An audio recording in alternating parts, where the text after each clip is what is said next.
புத்தாண்டு அதுவுமா நாம இன்னைக்கு லிட்டில் இந்தியா வட்டாரத்துல இருக்கோம். மக்கள் இன்னைக்கு இங்க என்ன பண்ணிக்கிட்டு இருக்காங்க, புத்தாண்டுக்கான அவங்களுடைய எதிர்பார்ப்புகள் என்னன்னு கேட்டு தெரிஞ்சுக்கலாமா? கோயிலுக்கு போய் இன்னைக்கு நிறைய மார்க்ஸ் வரணும்னு வேண்டிக்கிட்டேன்.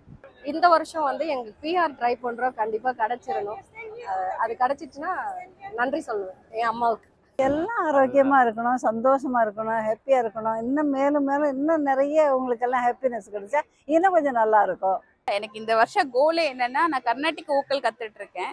ஸோ அதுலேயும் நல்லா எய்ம் பண்ணணும். நெக்ஸ்ட் பரதநாட்டியம்ல நல்ல ஒரு டீச்சர் ஆகணும் அப்படின்றது என்னோட எய்ம். எனக்கு ரொம்ப நல்ல கிரிக்கெட் பிளேயர் ஆகும்.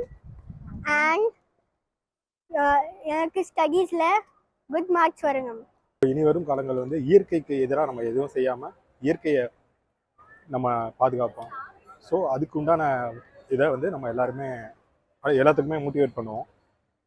அதே மாதிரி ஃப்ரெண்ட்ஸ் அண்ட் ஃபேமிலி எல்லாருமே அன்பாக இருங்க, பாசமாக இருங்க, ஒருத்தருக்கு ஒருத்தர் ஹெல்ப் பண்ணுங்க. புது வருஷம் அப்படின்றதுனால கோவிலுக்கு போகலான்னு. சைனா டவுன்ல மாரியம்மன் கோயில் எங்களுக்கு ரொம்ப பிடிக்கும். எப்போ ஒரு கல்யாண நாள்னாலும் நாங்கள் அங்கே தான் போவோம். ஸோ அங்கே போயிட்டு அப்படியே வந்து லிட்டில் இந்தியா வந்து பிள்ளைங்களுக்கு ஒரு ஷாப்பிங் சின்னதாக லஞ்ச் முடிச்சுட்டு வீட்டுக்கு போகலாம். இந்த வருஷம் எல்லாருக்குமே வந்து நல்லா அமைய வந்து நான் வந்து பிரார்த்திச்சுக்கிறேன். பர்சனலாக ப்ரொஃபஷ்னலாக இம்ப்ரூவ் ஆகணும்.